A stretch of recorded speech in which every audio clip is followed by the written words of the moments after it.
Assalamualaikum para pemirsa, kembali dengan saya untuk berbagi, dan kali ini ada satu pertanyaan terkait dengan penggunaan dolomit, ya penggantian dolomit menggunakan kapur bangunan. Pertanyaannya adalah, benarkah dolomit bisa digantikan dengan kapur bangunan? Mudah-mudahan pertanyaan yang menarik ini bisa memberikan tambahan pemahaman bagi para pemirsa semua.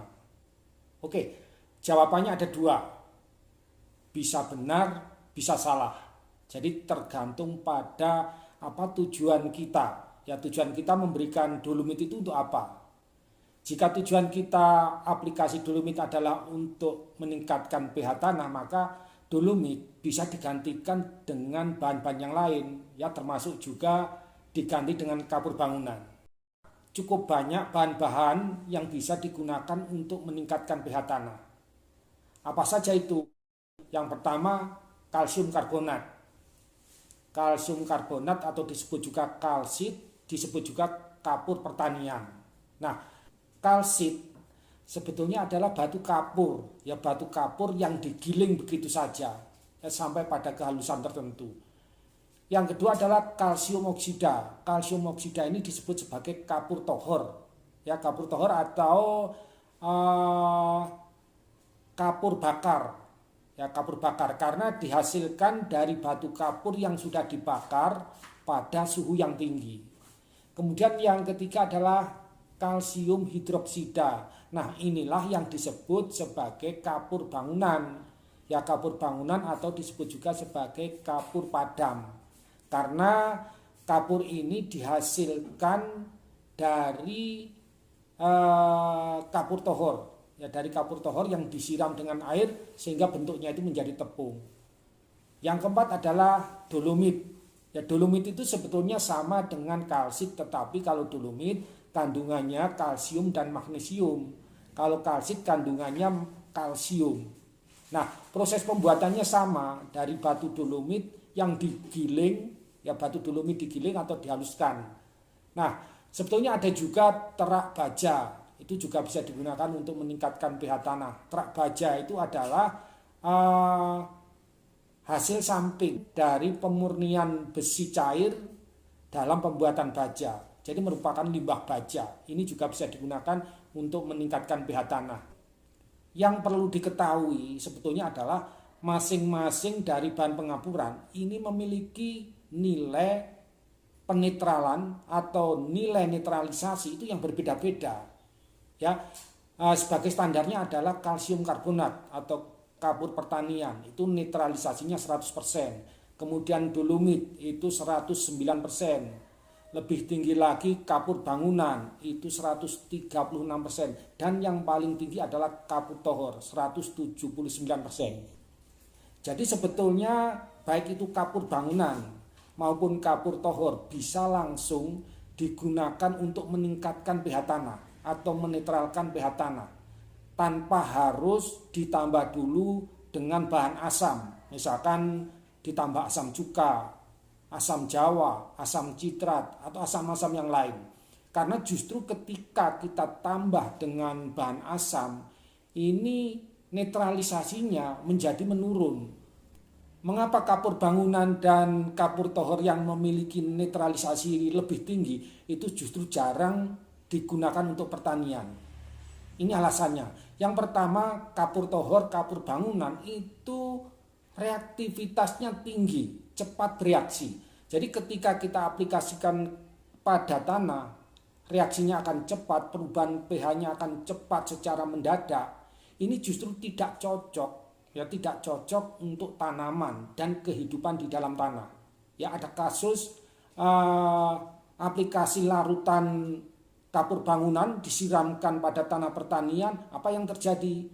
Ternyata cacing-cacing pada mati dan keluar. Nah, ini sangat merugikan. Dan yang kedua, aplikasi kapur tohor dan kapur bangunan itu tidak mudah.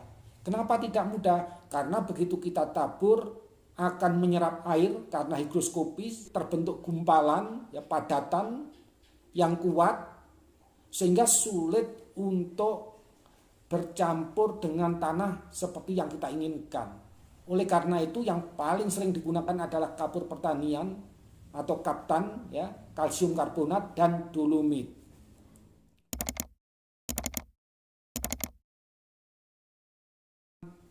Perlu diketahui juga kenapa pH tanah harus dinetralkan. Yang pertama karena sebagian besar tanaman, ya sebagian besar jenis tanaman tidak tahan pada pH rendah, ya pada tanah asam. Meskipun tanaman tertentu itu lebih cocok pada tanah asam.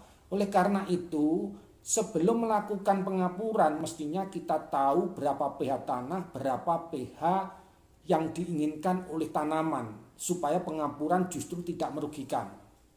Kemudian alasan yang kedua, karena pada pH rendah atau tanah asam ketersediaan unsur hara makro N, P, K, Ca, dan Mg itu rendah, ya rendah. Sedangkan sebaliknya unsur hara mikro yang dibutuhkan tanaman hanya dalam jumlah sedikit, itu ketersediaannya melimpah, sehingga bisa mengakibatkan keracunan pada tanaman.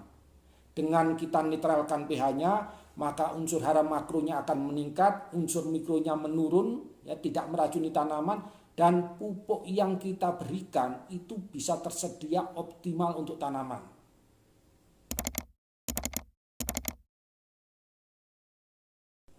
Lalu kenapa kita salah menggantikan dolomit dengan kapur bangunan? Ini penjelasannya.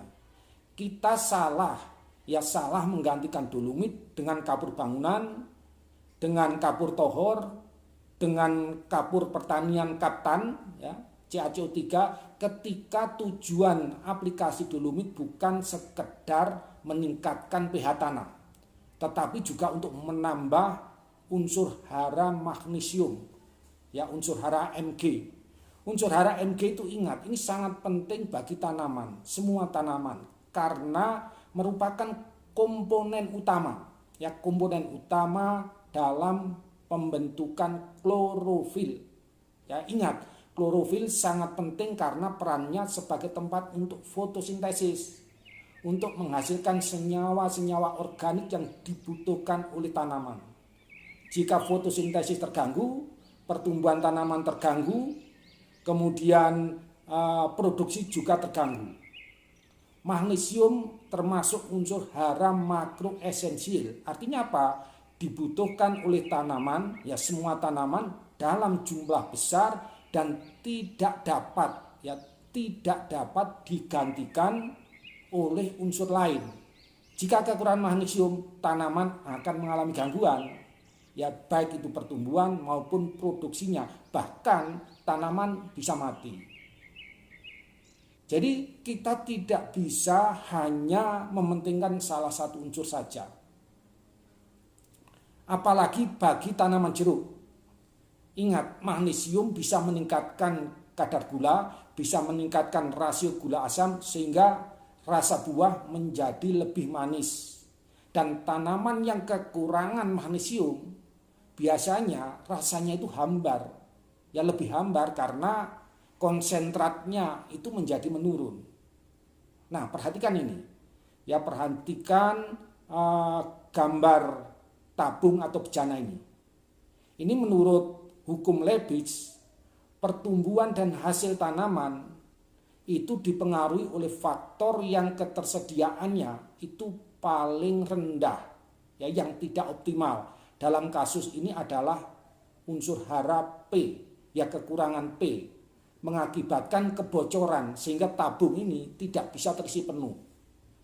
Ketika unsur hara P ini kita tingkatkan dengan menambah pupuk P, produksinya meningkat tetapi tidak bisa mencapai maksimal. Karena apa? Karena magnesiumnya itu ketersediaannya tidak optimal. Jadi jika kekurangan magnesium, meskipun yang lain itu optimal, produksi tetap tidak bisa maksimal. Ya, ini menunjukkan bahwa sebetulnya magnesium tidak bisa digantikan oleh unsur yang lain. Artinya apa? Dolomit tidak bisa digantikan oleh kapur bangunan, tidak bisa digantikan oleh kaptan, ya, tidak bisa digantikan oleh kapur tohor jika tujuan kita selain untuk meningkatkan pH tanah juga untuk menambah unsur magnesium.